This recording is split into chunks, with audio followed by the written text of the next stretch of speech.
Hello students, welcome to my channel physics की class. अब हम डिस्कस करते हैं इसमें Coulomb's law in vector form. तो Coulomb's law in vector form जो है वो बहुत ही इजी टॉपिक है और बहुत आसानी से तुम इसको पढ़ लोगे, क्योंकि हमें न्यूटन्स का थर्ड लॉ मालूम है, to every action there is equal and opposite reaction. तो कूलम्ब्स लॉ इन वेक्टर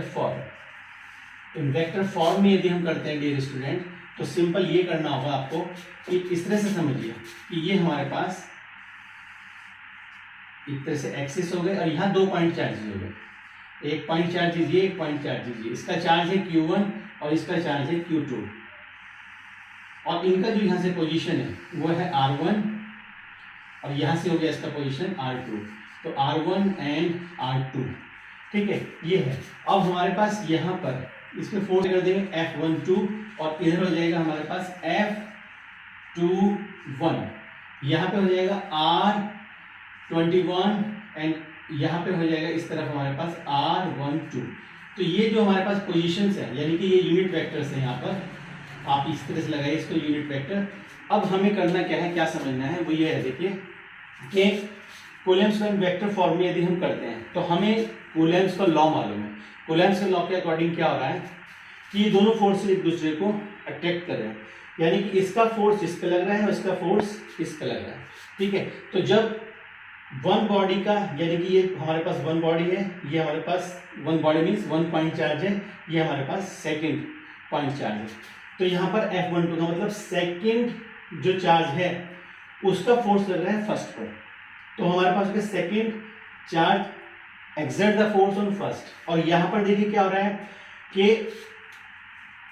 ये जा रहा है कि first charge exert the force on the second, यानी कि पहली बॉडी, अगर हम इसको सिंपल लैंग्वेज में समझे कि पहला पॉइंट चार्ज दूसरी बॉडी पर फोर्स लगा रहा है, दूसरा पॉइंट चार्ज पहली बॉडी पर फोर्स लगा रहा है। तो ये हमारे पास फिगर हो गई। तो इसमें क्या हो गया कि one point charge exert the force on the second and second charge exert the force on the first, यानी कि पहला चार्ज जो है सेकंड पे लगाएगा, सेकंड जो है फर्स्ट पे लगाएगा। तो हमारे पास न्यूटन्स कूलम्ब्स के लॉ के अकॉर्डिंग क्या हो गया, F12 is equal to 1/4πε0 Q1 Q2 upon R²। और यहाँ गया R12। ये हमारे पास हो गया इक्वेशन फर्स्ट, ये है यूनिट वेक्टर, ठीक है। अब इसी तरह से यदि हम करते हैं कि F21 इज इक्वल टू 1/4πε0 और ये होगा Q1 Q2 अपॉन R² और यहाँ हो जाएगा R21। ये भी यूनिट वेक्टर हो गया।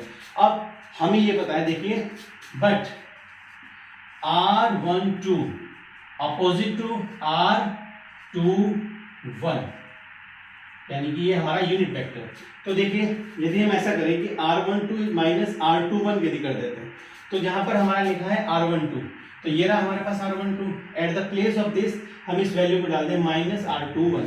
तो माइनस R21 की जो वैल्यू आ जाएगी वो यहाँ आ जाएगी, यानी कि हमारे पास हो गया R12 की जगह पर हमने रख दिया माइनस R21।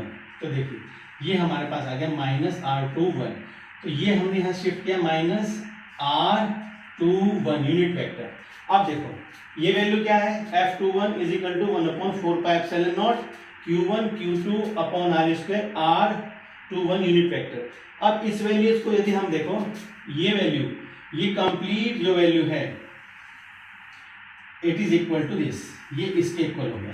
और नेगेटिव साइन हमारे पास रहेगा तो हम नेगेटिव साइन को बाहर निकालेंगे, तो F12 is equal to minus sign will come out और जो ये वैल्यू निकल के आई है, ये वैल्यू होगी हमारे पास F21।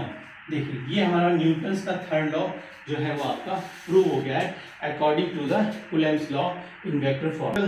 जो कूलम्ब्स लॉ का जो रिजल्ट निकल के आया है, वो रिजल्ट निकल के आया है कि वन टेस्ट चार्ज, यानी कि यूनिट चार्ज जो हमारे पास चार्ज है, वो चार्ज एक दूसरी बॉडी पे चार्ज लगाएगा, यानी कि दूसरा पॉइंट चार्ज है उस पर फोर्स लगाएगा, और जो सेकेंड पॉइंट चार्ज है वो फर्स्ट पे लगाएगा, यानी कि जितना फोर्स ये पॉइंट चार्ज इस पे लगाएगा उतना ही जो फोर्स है वो इस पे लगाएगा, but in the opposite direction.